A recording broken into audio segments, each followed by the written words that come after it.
Insurgent lost the top spot, falling to third. The sequel to Divergent took in $22.1 million. Lights! Music! Always to party!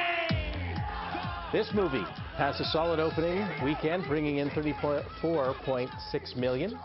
Now, she never imagined that a million miles away was to call home. What plant grows these delicious fruits? I'm good. It was very nice of that creature to make that noise for us. Looking to do some pretty good things. Yeah, Micah Monroe. This is a woman who's quite extraordinary, actually. She's a very young actress. But she did back-to-back sort of genre films, and this really was captivated a lot of people.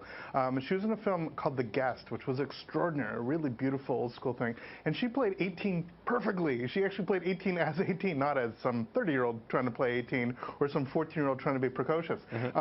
Absolutely nailed in The Guest, and it follows. This is a very cool, chill film. It's one I sort of followed. It played Cannes, and then played Midnight Madness, and then played Sundance, and is now opening wide. It was only supposed to be out in the States just for a very small release, but it did so well that it actually expanded, and it's opening in Canada this weekend. It's a really, really fun film, old school, sort of chiller.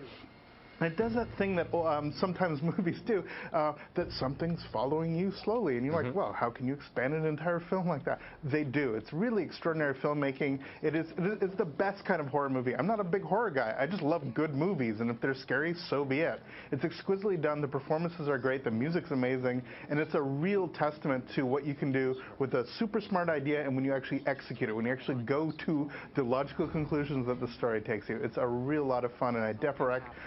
If you like scary stuff from the 70s and 80s, definitely check it out. If you like sort of Hitchcock stuff, definitely check it out as well.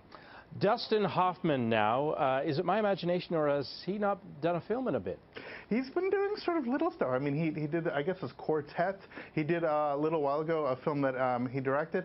Look, there's some things that he does that were fantastic. He shows up in the Fockers films, but this is sort of the anti-Whiplash. Whiplash was a very dark and very somber look at music education.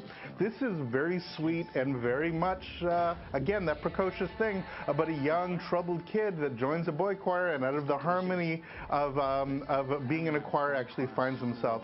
Look, Hoffman's great. François Girard, Canadian filmmaker, did Red Violin, is a very strong filmmaker. The film didn't work for me very much. And finally, Hungarian drama White God. Yeah, here's a weird one. It's playing in very select theaters, but it's basically about a bunch of dogs that attack a bunch of humans. Now, again, it sounds crazy, but it played Cannes, and this is a tremendous film. Very much an ideas film, sort of like an Animal Farm, an Orwellian kind of movie, but it's really exquisite. And again, I'm not a big dog guy, but it is a film that does really, really strong work with actually putting you into the right into the space that these victims are at. It's a really strong film, and I definitely recommend you check it out. It's a little bit hard to see. It's in the independent theaters, but it's definitely one worth finding. Jason, thank you very much, and I really like your Jason Gorber t-shirt there. Thanks so much, Scott. Have a great week.